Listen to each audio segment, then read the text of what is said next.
नमस्कार, दिन भर की 25 बड़ी खबरों में आपका स्वागत है। सोने की कीमतों में आज फिर उछाल दर्ज किया गया है। दिल्ली में 24 कैरेट सोना करीब 1,56,000 रुपए प्रति 10 ग्राम पहुंच गया। वैश्विक बाजार में तेजी का असर घरेलू बाजार पर साफ दिख रहा है। चांदी के दाम में हल्का उतार चढ़ाव देखने को मिला। 1 किलो चांदी आज लगभग 1,82,000 रुपए के आसपास कारोबार कर रही है। निवेशकों की नजर अब अंतर्राष्ट्रीय संकेतों पर टिकी हुई है। यूपी बोर्ड की परीक्षाएं शांतिपूर्ण तरीके से जारी है। आज हाई स्कूल की कंप्यूटर परीक्षा संपन्न हुई है। बोर्ड ने कहा कि नकल पर सख्त निगरानी रखी जा रही है। अमेरिका और ईरान के बीच तनाव एक बार फिर बढ़ गया है। अमेरिकी राष्ट्रपति ने सख्त रूप अपनाने के संकेत दिए। इससे वैश्विक बाजारों में हलचल तेज हो गई। हाइती के नागरिकों को लेकर अमेरिका में बड़ा फैसला आज संभव है। आज स्थायी सुरक्षा कार्यक्रम की समय सीमा खत्म हो रही है। हजारों लोगों के भविष्य पर अनिश्चितता बनी हुई है। पेरू की संसद में नया अध्यक्ष चुना गया है। चुनाव से पहले यह बदलाव राजनीतिक रूप से अहम माना जा रहा है। विपक्ष और सरकार के बीच टकराव बढ़ सकता है। मौसम विभाग ने 5 राज्यों में बारिश का अलर्ट जारी किया। उत्तर भारत के कई इलाकों में तापमान गिरने की संभावना है। किसानों और यात्रियों को सतर्क रहने की सलाह दी गई है। हरियाणा सरकार ने टीबी उन्मूलन को लेकर नई पहल शुरू की है। राज्य ने 95% से अधिक लक्ष्य हासिल करने का दावा किया है। स्वास्थ्य विभाग ने व्यापक स्क्रीनिंग अभियान तेज किया है।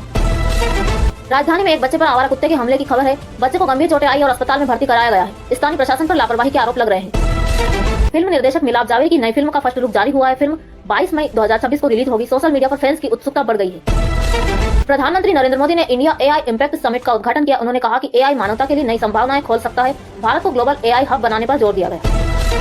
बिल गेट्स ने एआई समिट में अपना कीनोट संबोधन रद्द कर दिया। यह फैसला कार्यक्रम से कुछ घंटे पहले लिया गया। आयोजकों ने कहा कि समिट तय कार्यक्रम के अनुसार जारी रहेगा। सुप्रीम कोर्ट ने फ्री योजनाओं पर सख्त टिप्पणी की है। कोर्ट ने सरकारों को टिकाऊ नीतियां बनाने को कहा है। मामले की अगली सुनवाई जल्द होगी।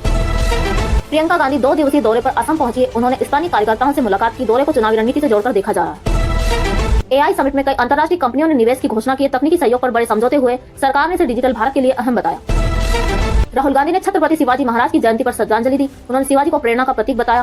कांग्रेस नेताओं ने देश भर में कार्यक्रम आयोजित किए। केंद्रीय मंत्री अश्विनी वैष्णव ने डिजिटल इनोवेशन पर जोर दिया है। उन्होंने कहा कि भारत तकनीक में आत्मनिर्भर बन रहा है। नई परियोजनाओं की जल्द घोषणा संभव है। गृह मंत्री अमित शाह ने कानून व्यवस्था पर समीक्षा बैठक की है। उन्होंने राज्यों को सख्ती बरतने के निर्देश दिए। आंतरिक सुरक्षा को सर्वोच्च प्राथमिकता बताया गया। पंजाब पुलिस ने बड़े ड्रग रैकेट का खुलासा किया है। 300 ग्राम हेरोइन के साथ एक आरोपी गिरफ्तार हुआ है। जांच एजेंसियां नेटवर्क की कड़ियां जोड़ रही है।